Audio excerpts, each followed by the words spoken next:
transparent medium for us to answer some of the questions that anybody may have. So this is again a very basic lecture to introduce people to basic techniques and methodologies that are used in protein production and purification. They are intended to also acquaint you with some of our efforts here to create a protein production purification unit, which is now in existence at Wilson Hall here at the main campus. And it has a variety of capabilities, including additional capabilities that are part of the LSU Agricultural Center. The Ag Center has a peptide synthesis facility, and obviously peptides can be used for a number of basic studies as well as the generation of anti-peptide antibodies. So that capability is also there. So in this third lecture, I wanted to go over the basics of baculovirus, because the baculovirus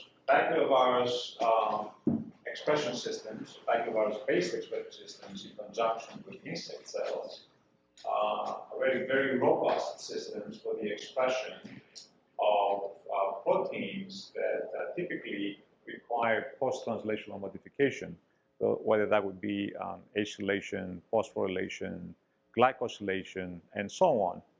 And that's the major difference between these systems in comparison to bacterial systems, because in bacterial cells, none of these post-translational modifications will occur.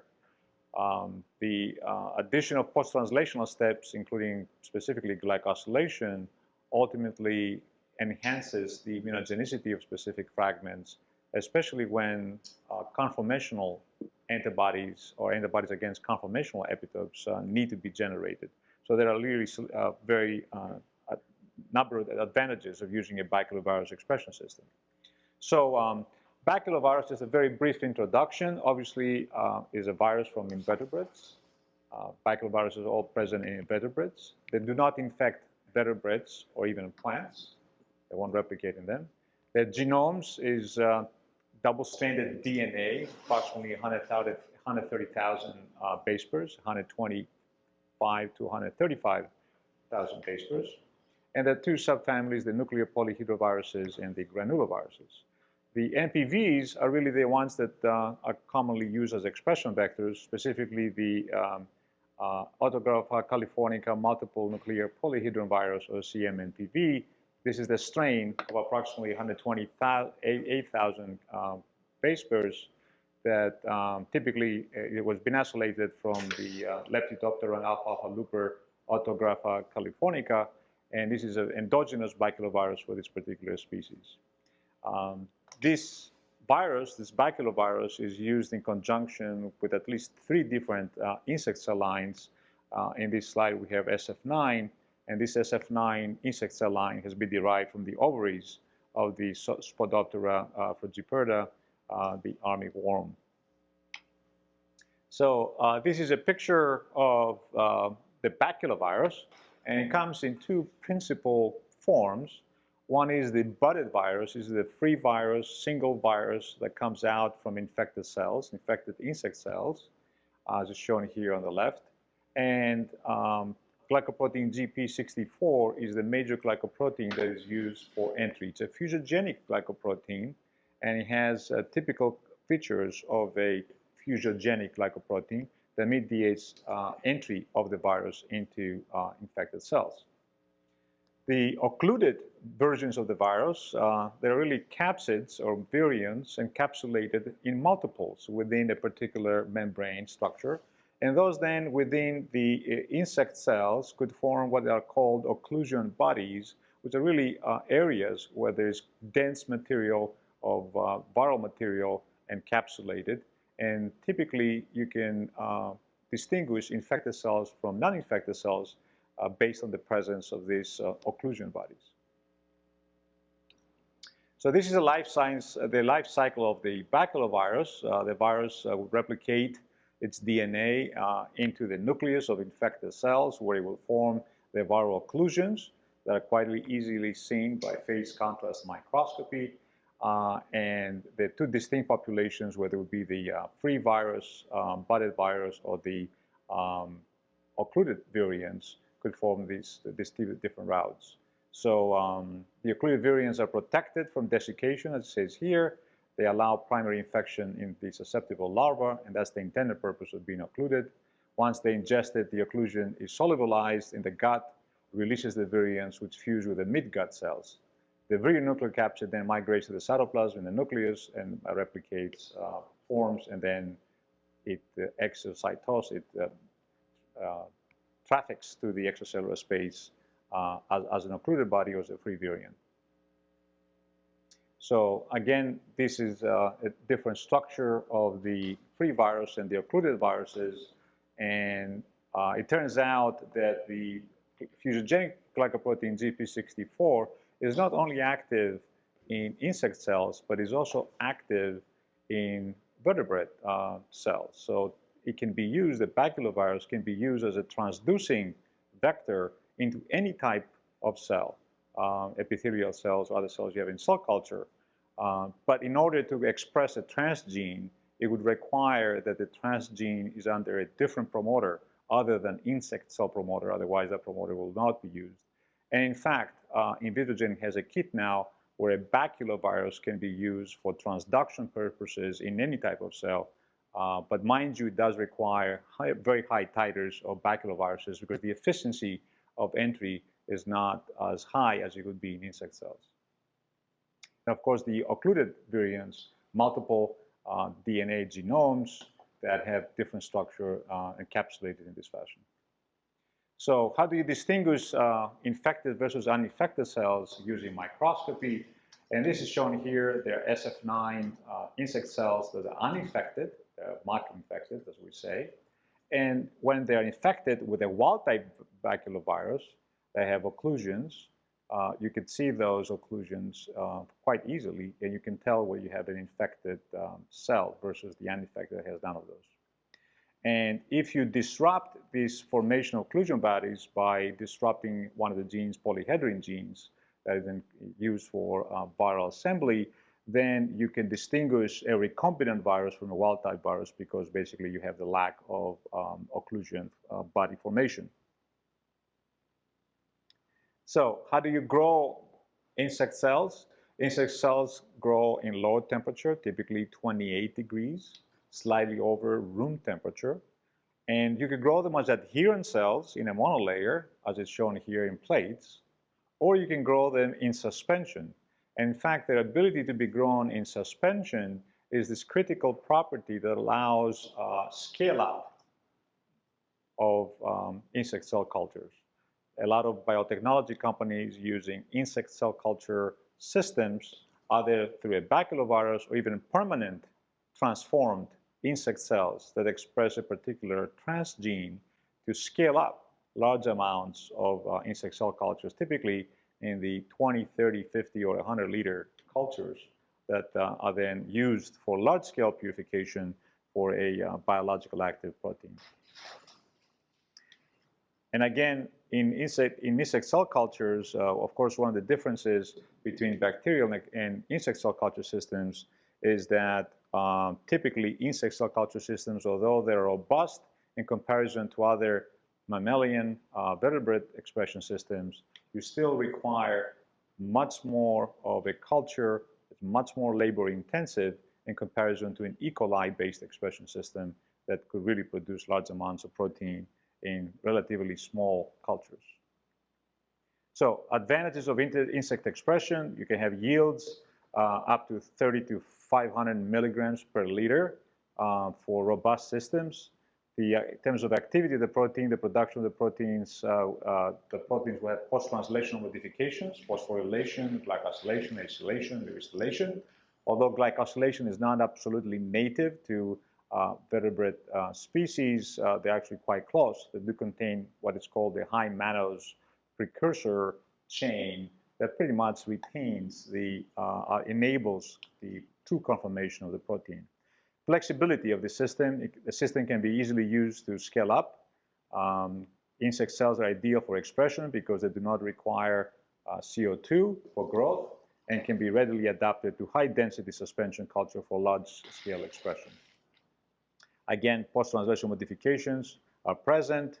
and they allow the production of recombinant protein that's antigenically, immunogenically, and functionally very similar to a native mammalian protein. And that's the major advantage of insect cell culture expression versus E. coli. As you see here in the table format, the comparison of bacterial versus baculovirus system, they're both simple to use.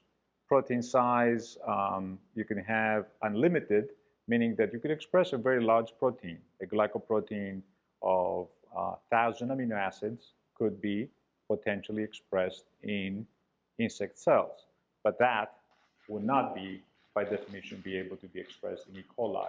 So E. coli would be quite good in 500 amino acids or less proteins, although in baculo you could express very large proteins.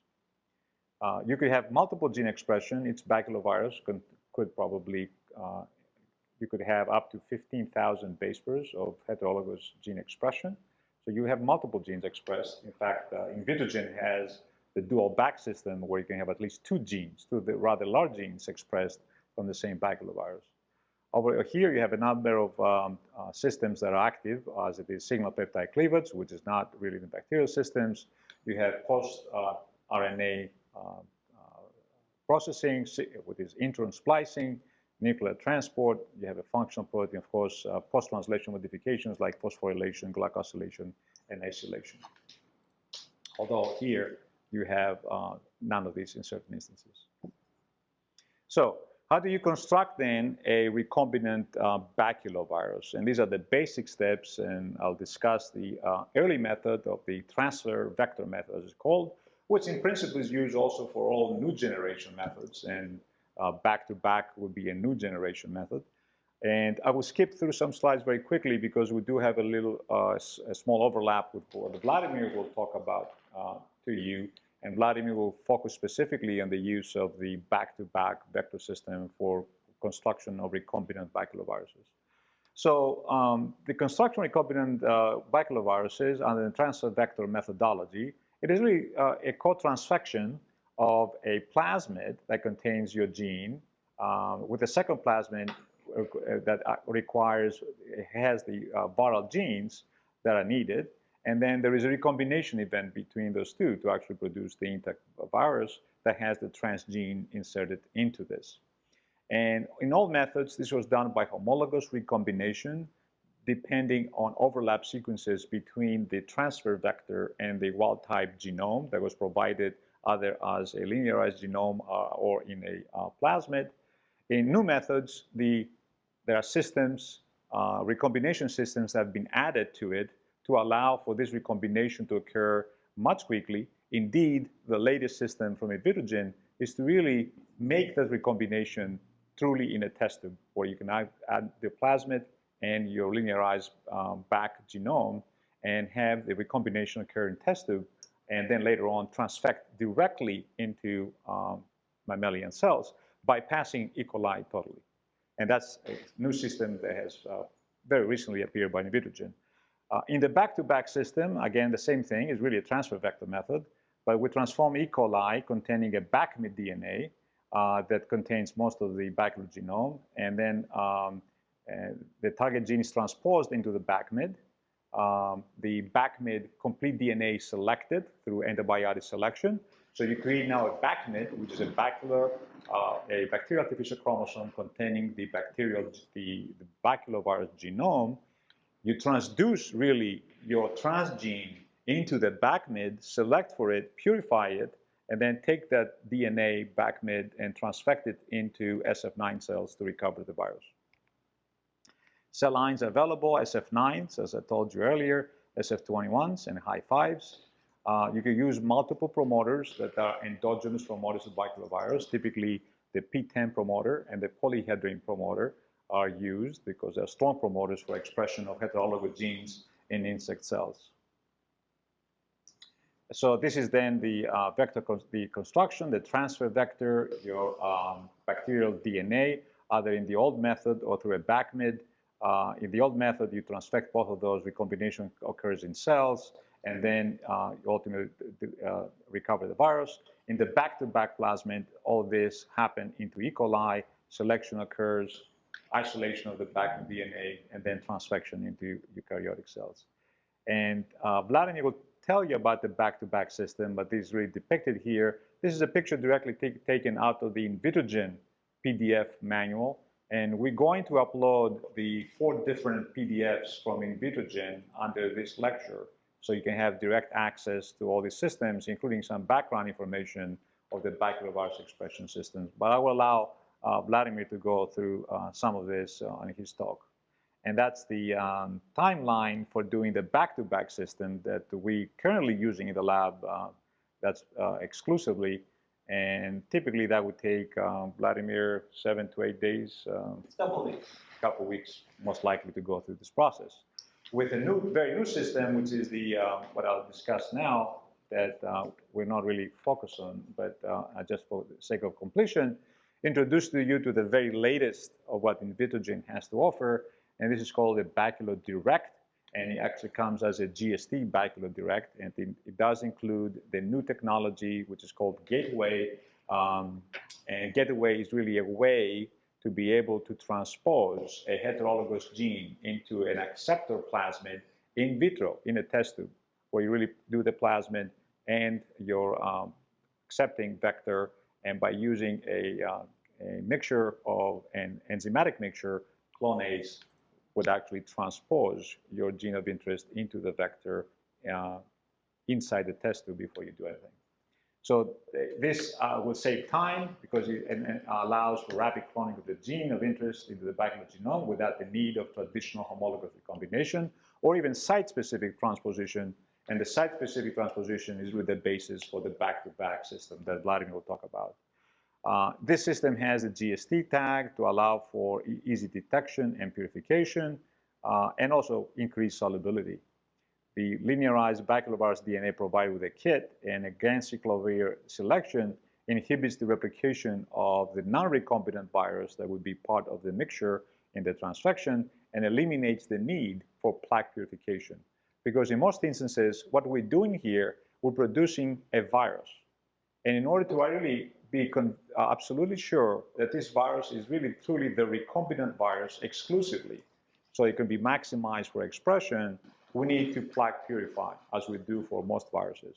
So typically that involves limited dilution of the viral stock, isolation of individual plaques, picking those plaques, and then doing it again 2 times to end up with 100% purified viral stock.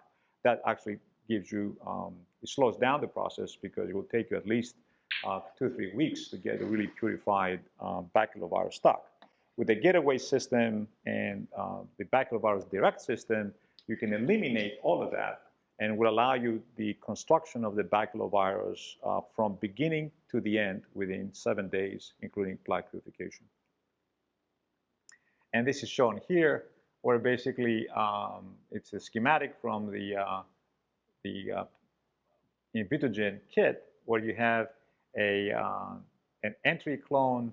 This is Gateway, uses the transposon elements on bracketing the transgene as well as in the receptor site, and you mix that in a Gateway system in vitro.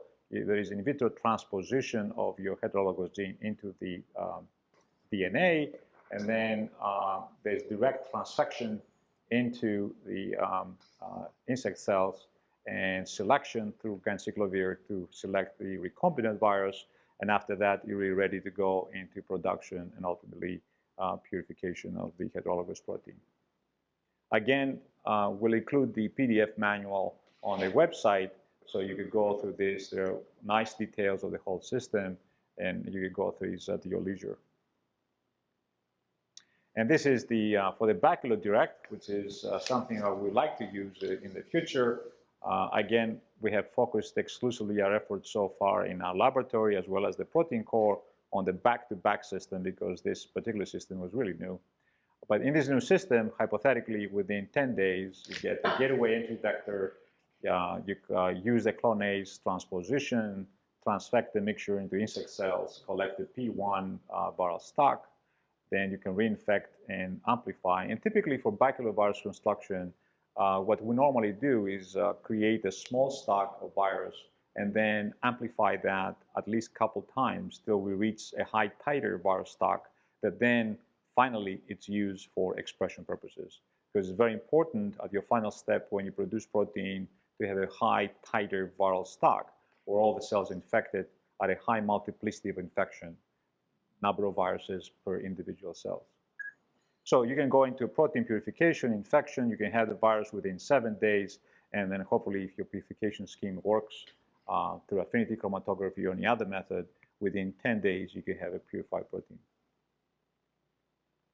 And of course there are a number of manuals and on the web information about baculovirus construction. In addition to Invitrogen, Novogen, a bunch of other companies have their own kits for expression. By far, I suspect that Invitrogen has the most information and newer kits, including the Getaway system. This is a baculovirus methods in molecular biology manual that's been, I think, published or republished a bunch of times and has very basic information of how to use baculovirus and insect cells. It is a simple system. In fact, because of the low temperatures requirements for tissue culture, the cell culture system is probably more robust because it is not as easy to contaminate. The insect cells are easier to handle in most instances. But production of large amounts of protein do require scale-up capabilities. So if you're interested in producing a protein in large amounts for crystallography, for instance, you would definitely have to scale up into multi-liter cultures. And we hope to provide that in the future and have ability to really scale up insect cells. Okay, so I will let now Dr. Chudzenko to continue with some specific examples of how we have used it as part of our core in our laboratory to express certain proteins that we are interested in.